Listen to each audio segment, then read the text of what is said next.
श्री शिवसहस्रनाम स्तोत्रम्। शान्तं पद्मासनस्थं शशिधरमुकुटं पञ्चवक्त्रं त्रिनेत्रं शूलं वज्रं च खड्गं परशुमभयदं दक्षभागे वहन्तं नागं पाशं च घण्टां प्रलयहुतवहं शाङ्कुशं वामभागे नानालङ्कारयुक्तं स्फटिकमणिनिभं पार्वतीशं नमामि। ॐ स्थिरः स्थाणु प्रभु भीमं प्रवरो वरदो वरः सर्वात्मा सर्वविख्यातः सर्वकरो भवः जटी चर्मी शिखण्डी च सर्वाङ्गः सर्वभावनः हरश्च हरिणा यक्ष सर्वभूतहरः प्रभुः प्रवृत्तिश्च निवृत्तिश्च नियतः शाश्वतो ध्रुवः शमशानवासी भगवान् खचरो गोचरोर्दनः अविवाद्यो महाकर्मा तपस्वी भूतभावनः उन्मत्तवेषप्रपच्छन्न सर्वलोकप्रजापतिः महारूपो महाकायो वृषरूपो महायशः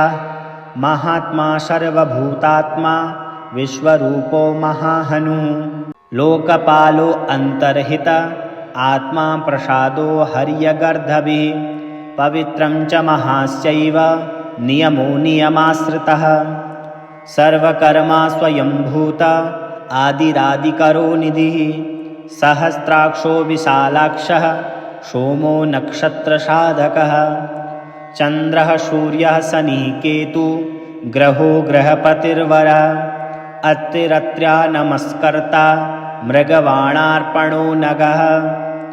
महातपा घोरतपा अदिनो दीनसाधकः संवत्सरकरो मन्त्रः प्रमाणं परमं तपः योगी योज्यो महाबीजो महारेता महाबलः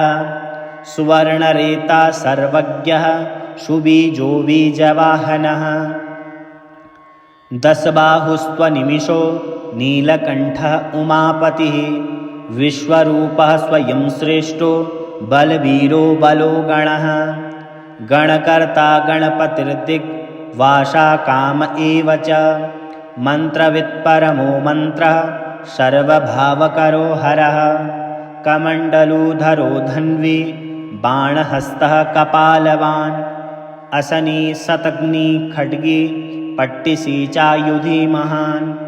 शुभ्रहस्तः सुरूपश्च तेजस्तेजस्करो निधिः उष्णीषी च सुवक्रश्च उदग्रो विनतास्तथा दीघ्रश्च हरिकेशश्च सुतीर्थः कृष्ण एव च शृगालरूपः सिद्धार्थो मुण्डः सर्वशुभङ्करः अजश्च बहुरूपश्च गन्धधारी कपर्दपि ऊर्ध्वरेत्वा ऊर्ध्वलिङ्ग ऊर्ध्वश्वायी नभस्थलः त्रिजटी चीरवासाश्च रुद्रः सेनापतिर्विभुः अहश्चरो नक्तचरस्तिग्मन्युः सर्ववर्चसः गजः दैत्यः कालो लोकधाता गुणाकरः सिंहशार्दूलरूपश्च अर्धचन्द्राम्बरावृतः कालयोगी महानाद सर्वकामश्चतुष्पथः निशाचरः प्रेतचारी भूतचारी महेश्वरः बहुभूतो बहुधरः स्वर्भानुरमितो गति नृत्यप्रियो नित्यनर्तो नर्तकः सर्वलालसः घोरो महातपापासो नित्यो गिरिरुहो नभः सहस्रहस्तो विजयो व्यवसायो हतन्द्रियः अधर्षणो धर्षणात्मा यज्ञः कामनाशकः दक्षयागापहारी च सुसहो मध्यस्तथा तेजोपहारी बलः मुदितो अर्थोजितो वरः गम्भीरघोषो गम्भीरो गम्भीरबलवाहनः नन्यग्रोधरूपो नन्यग्रोधो वृक्षकर्णस्थितिर्विभु श्रुतीक्ष्णदशन्ननश्चैव महाकायो महानना विश्वक्षेणो हरिर्यज्ञः संयुगापीडवाहनः तीक्ष्णतापश्च हर्यस्व सहायकर्मकालवेत् विष्णु प्रसादितो यज्ञः समुद्रो बडवामुखः हुतासनसहायश्च प्रशान्तात्मा हुतासनः उग्रतेजा महातेजा जन्यो विजयकालवेत् ज्योतिषां नयनं सिद्धं सर्वविग्रह एव च शिखे मुण्डे जटे ज्वाली मूर्तिजो मूर्धन्यो बली वेणवी पणवी ताली खली कालकटङ्कटः नक्षत्रविग्रहमतिर्गुणबुद्धिर्लयोगमः प्रजापतिर्विश्वबाहुर्विभागः सर्वगोमुखः विमोचनः सुशरणो हिरण्यकवचोद्भव मेढ्रजो बलचारी च महीचारीस्तुस्तथा सर्वतुर्यनिनादी च सर्वात्योद्यपरिग्रह व्यालरूपो गुणावासी गुहो माली तरङ्गवेत् त्रिदस्त्रिकालधि कर्म सर्वबन्धवमोचनः बन्धनस्तु सुरेन्द्राणां युधि शत्रुविनाशनः सांख्यप्रसादो दुर्वासा सर्वसाधुनिषेविता प्रशस्कन्दनो विभायज्ञो अतुल्यो यज्ञभागवेत् सर्ववासः सर्वचारी दुर्वासा वासवो मरा हैमो हेमकरो यज्ञः सर्वधारीधरोत्तमः लोहिताक्षो महायक्षस् विजयाक्षो विशारदः संग्रहो निग्रहकर्ता सर्पचीरनिवासनः मुख्यो मुख्यश्च देहश्च काहली सर्वकामदा सर्वकालप्रसादाश्च शुबलो बलरूपधृक् सर्वकामवरश्चैव सर्वदा सर्वतोमुखः आकाशनिर्विरूपश्च निपाति ह्यवंसखगः रौद्ररूपो सुरादित्यो बहुरश्मिषु वर्चसि वसुवेगो महावेगो मनोवेगो निशाचरः सर्ववासी श्रियावासी उपदेशकरोकर मुनिरात्मनिरालोकः शम्भगश्चैव सहस्रदा पक्षी च पक्षरूपश्च अतिदीप्तो विशाम्पतिः उन्मादो मदनः कामो हयस्वथो अर्थकरो यश वामदेवश्च वामश्च प्राग्दक्षिणश्च वामनः सिद्धयोगी महर्षिश्च सिद्धार्थसिद्धसाधकः भिक्षुश्च भिक्षुरूपश्च विपणो मृदुरव्ययः महासेनो विशाखश्च षष्टिभागो गवाम्पतिः वज्रहस्तश्च विष्कम्भी चमुस्तम्भन एव च वृत्तावृत्तकरस्तालो मधुर्मधुकलोचनः वाचस्पत्यो वाजसनो नित्यमाश्रमपूजितः ब्रह्मचारी लोकचारी सर्वचारी विचारवेत् ईशान ईश्वरः कालो निशाचारी पिनाकभृत् निमित्तस्थो निमित्तं च नन्दनिर्दित्यकरो हरिः नन्दीश्वरश्च नन्दी च नन्दनो नन्दिवर्धनः भगहारी निहन्ता च कालो ब्रह्मा पितामहः चतुर्मुखो महालिङ्गश्चारुलिङ्गस्तथैव च लिङ्गाध्यक्षः सुराध्यक्षो योगाध्यक्षो योगावः बीजाध्यक्षो बीजकर्ता अध्यायात्मनुगतो बल इतिहासः संकल्पश्च गौतमो अथ निशाकर दम्भो ह्यदम्भो वैदम्भो वश्यो वशकरः कलिः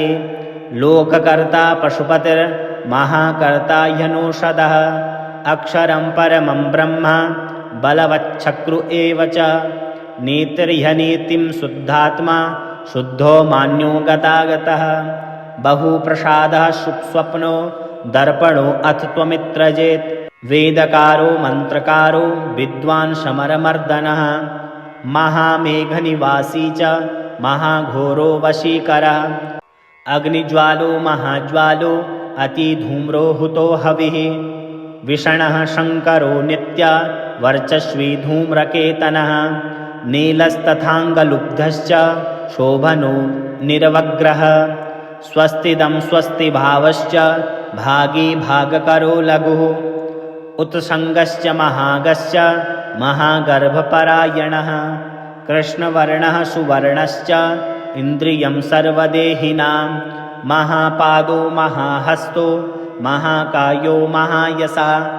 महामूर्धा महामात्रो महानेत्रो निशालयः महातङ्को महाकर्णो महोषष्टश्च महाहनु महानाशो महाकम्बुर्महाग्रीवशंसानभाक् महावक्षा महोरस्को ह्यन्तरात्मा मृगालयः लम्बनो लम्बितोषष्टस् महामायः पयोनिधिः महादन्तो महादृष्टो महाजिह्वो महामुखः महानखो महारोमा महाकेशो महाजटः प्रसन्नश्च प्रसादश्च प्रयतो गिरिसाधनः स्नेहनो स्नेहनश्चैव अजितश्च महामुनि वृक्षकारो वृक्षकेतुर्नलो वायुवाहनः गण्डली मेरुधामा च देवाधिपतिरेव च अथर्वशीर्षशमास्य ऋक्सहस्रापिमितेक्षण यजूपादुभुजो गुह्य प्रकाशो जङ्गमस्तथा अमोघार्धः प्रसादश्च अभिगम्यः सुदर्शनः उपकारः प्रियः सर्वः कनकः कनकच्छविः नाभिर्नन्दिकरो भाव पुष्करस्तपति स्थिरः द्वादशस्त्रासनाश्चाद्यो यज्ञो यज्ञसमाहितः नक्तं कलिश्च कालश्च मकरः कालपूजितः शगणो गणकारश्च भूतवाहनसारथिः भस्मशयो भस्मगोप्ता भस्मभूतस्तरुर्गणः लोकपालस्तथा लोको महात्मा सर्वपूजितः शुक्लस्त्रीशुक्लसम्पन्नः शुचिर्भूतनिषेवितः आश्रमस्थः क्रियावस्तो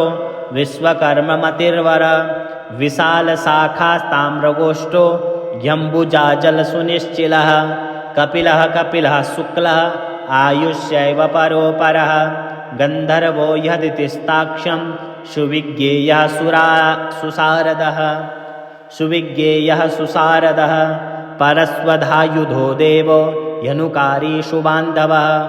तुम्बग्वीणो महाक्रोधः ऊर्ध्वरेता जलेशयः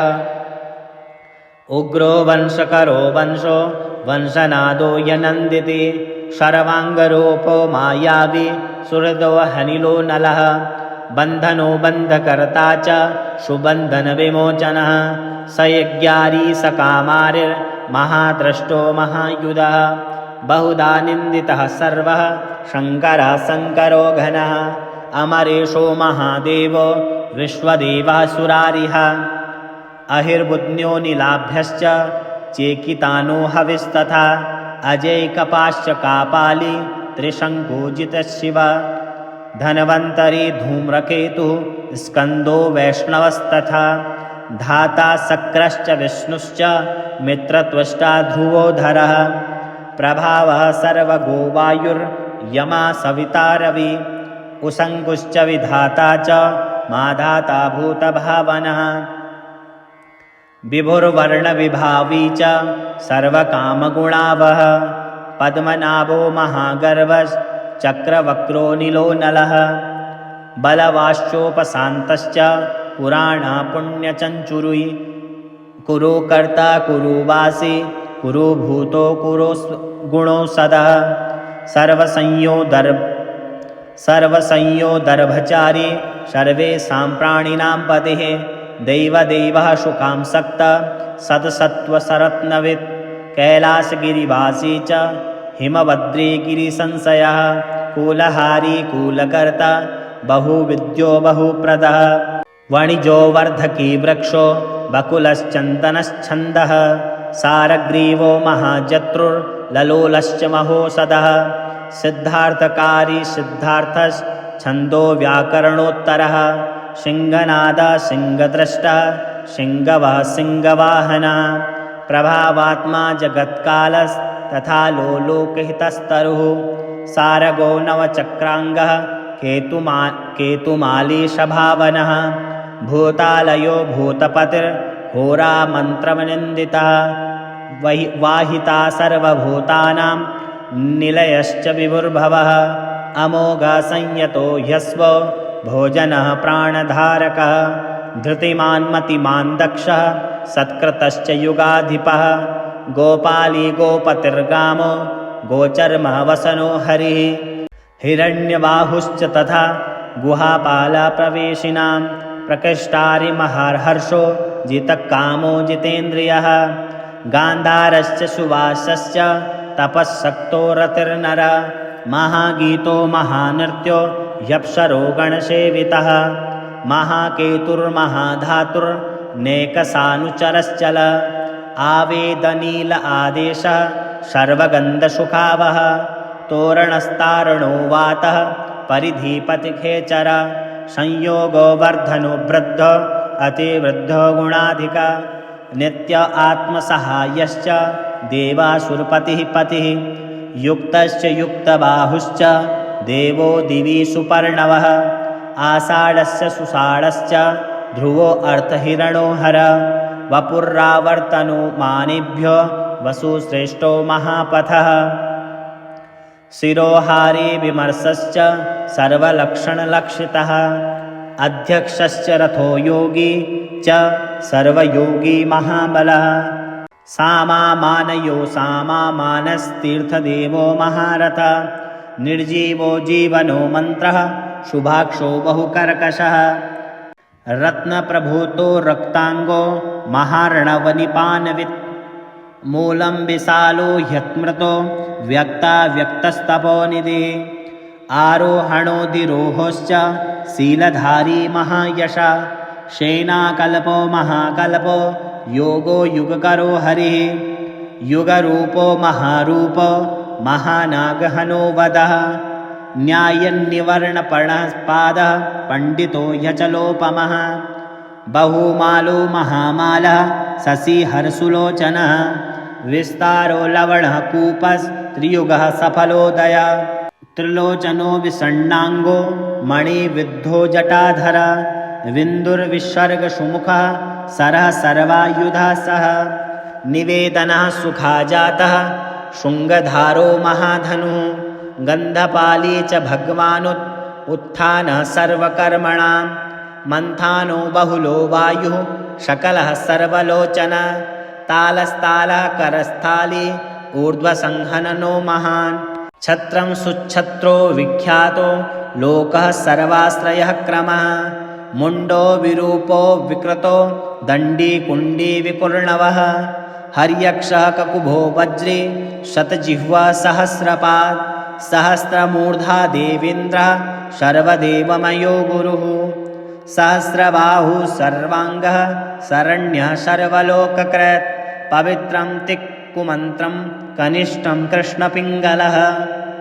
ब्रह्मदण्डर्विनिर्माता शतग्निपापशक्तिमान् पद्मगर्भो महागर्भो ब्रह्मगर्भो जलोद्भवः गर्भस्त्री ब्रह्मकृद्वर्मी ब्रह्मविद्ब्राह्मणो गतिः अनन्तरूपो नैकात्मा तिक्मतेजा स्वयंभुजः ऊर्ध्वगात्मा पशुपतिर्वातरङ्घा मनोजवः चन्दनी पद्मनालग्र सुरभ्योतरणो नरः कर्णिकार महास्त्रग्वे नीलमौली पिनाकधृत् उमापतिरुमाकान्तो जह्नवीधृतमाधवः वरो वराहो वरदो वरेण्यसुमहास्वनः महाप्रसादो दमनः शत्रुहा श्वेतपिङ्गलः पीपात्मा परमात्मा च प्रयतात्मा प्रधानदृक् सर्वपार्श्वमुखश्चत्रो धर्मसाधारणो वरः चराचरात्मा सूक्ष्मात्मा अमृतो गोब्रश्वेश्वरः साध्यर्षिर्वसुरादित्यो विवाश्वान् सवितामृतः व्यासः सर्गः सुसक्षेपो विस्तरः पर्ययो नरः ऋतुः संवत्सरो मासः पक्षः साङ्ख्यं समापनः कालाकाष्ठालवामात्रा मुहूर्ताः शभाषणः विश्वक्षेत्रं प्रजाबीजं लिङ्गमाध्यस्तु निर्गमं सद्यवक्तम् अवक्तव्यं पिता माता पितामह स्वर्गद्वारं प्रजाद्वारं मोक्षद्वारं त्रिविष्टपम् निर्वाणं हृदनश्चैव ब्रह्मलोकः परागतिः देवासुरविनिर्माता देवासुरपरायणः देवासुरगुरुर्देवो देवासुरनमस्कृतः देवासुरमहामात्रो देवासुरगणाश्रयः देवासुरगणाध्यक्षो देवासुरगणाग्रणी देवातिदेवो देवर्षि देवासुरवरप्रदः देवासुरेश्वरो विश्वो देवासुरमहेश्वरः सर्वदेवमयोचिन्त्यो देवतात्मा उसम्भवः उद्भीतिविक्रमो वैद्यो विरजो निरजोऽमरः इष्टो हस्तीश्वरो व्याघ्रो देवसिंहो नरर्षभः विबुधो अग्रवरः सूक्ष्मः सर्वदेवस्तपोमयः संयुक्तः शोभनो वज्री प्रशानां प्रभवोऽव्ययः गुहाकान्तो निजं सर्गः पवित्रं सर्वपावनः शृङ्गे शृङ्गप्रियो बभ्रु राजराजो निरामयः अभिरामः सुरगणो विरामः सर्वसाधनः ललाटाक्षो विश्वदेवो हरिणो